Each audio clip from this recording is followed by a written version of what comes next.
Welcome to SOS Media, your number one source of the latest news, opinions, and in-depth investigations that dig deeper into today's developing stories around the globe.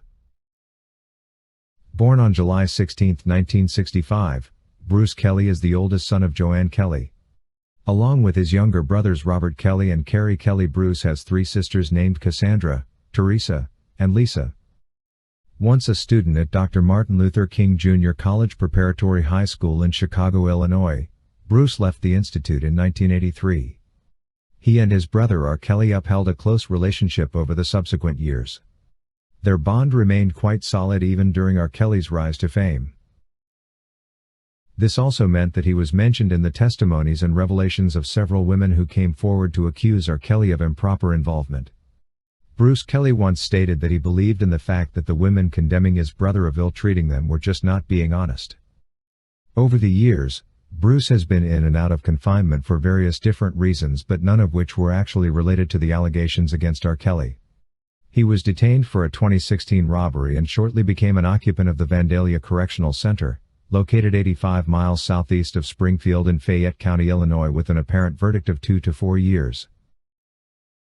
Bruce Kelly was also detained in 2018 for another burglary at Chicago's Cook County Jail, but later secured a $100,000 bond. Some of his other criminal charges date as back as 2015 and consist of trespassing as well as driving minus a valid driving license.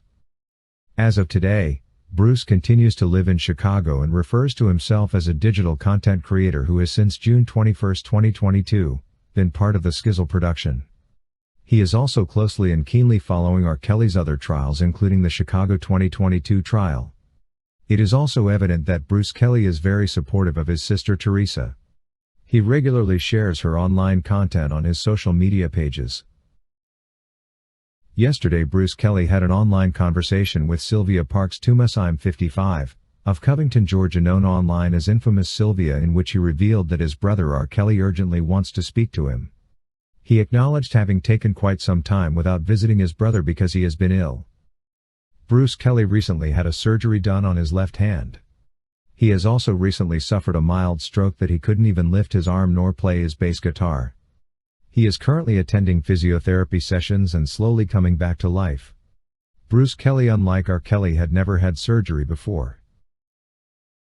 All that is at Bruce's mind today is traveling to the Federal Correctional Institute in Butner to see his brother R. Kelly, whom he misses very much, he passionately told Infamous Sylvia during the emotional conversation yesterday, which SOS Media attended. Bruce Kelly went further on to say he really felt incarcerated himself. "When you want to see someone and you can't, you feel terrible," he said. He feels locked up with him, and I believe that is not a good feeling at all. He, however, noticeably had a lot of hope in the pending appeal process, which he occasionally referred to as a time to shine light on all the legal irregularities that have marred all R. Kelly's trials. "Robert will be coming back home soon," he insisted. Despite all the challenges R. Kelly is still facing while in detention, Bruce Kelly was not hesitant to admit that Butner Correctional Institute has handled R. Kelly better than all the previous facilities that R. Kelly had been detained in. Bruce Kelly expressed joy for the support R. Kelly was receiving from across his fan base and thanked Infamous Sylvia for providing a platform through which such love has been expressed and shared. He revealed that for every time he has been with his brother R. Kelly, he has always sent messages of appreciation for the love and support to his fans. R. Kelly is as strong as he is out there today because of his fans, he stressed during the conversation. It's these fans that are today giving him a chance to talk, though R. Kelly is visibly unhappy with people bickering about who did this or that. He rather wants people to have positive energy and nothing else, he added.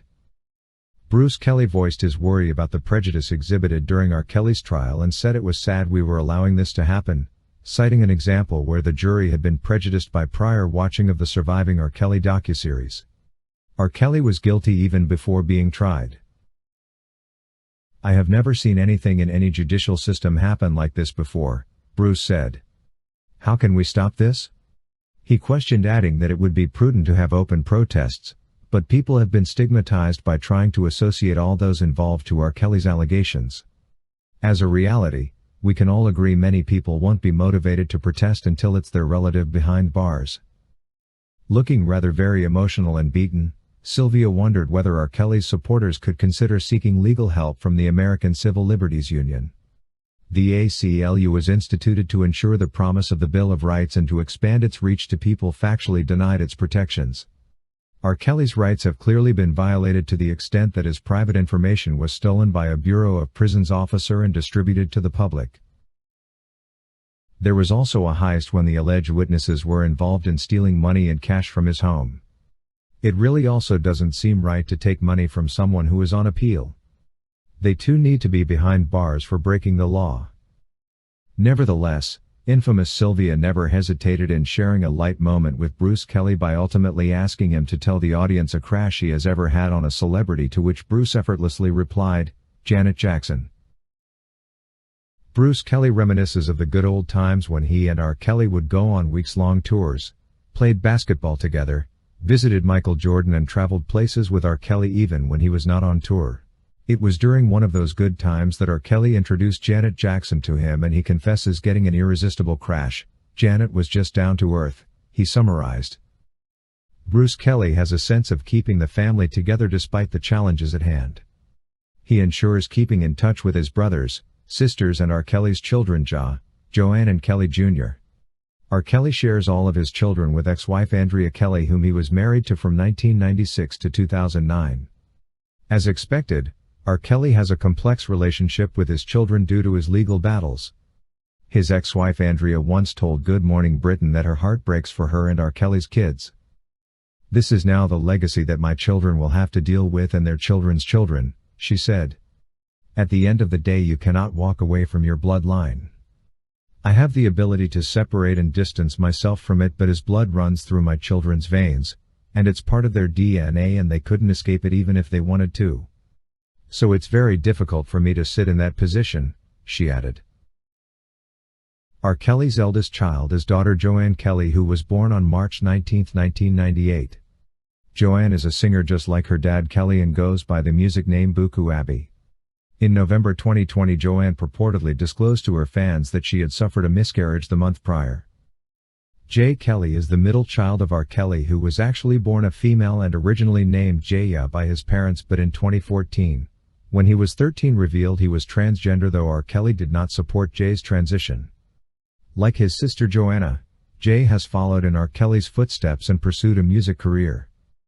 R. Kelly's youngest child with his ex-wife is son Robert Kelly Jr., who was born in 2002. Thank you for watching today's video, brought to you by SOS Media. If you haven't subscribed to our channel yet, please subscribe, and hit the bell icon so you never miss any of our videos. Also remember to leave your comment about today's topic in the comment section below.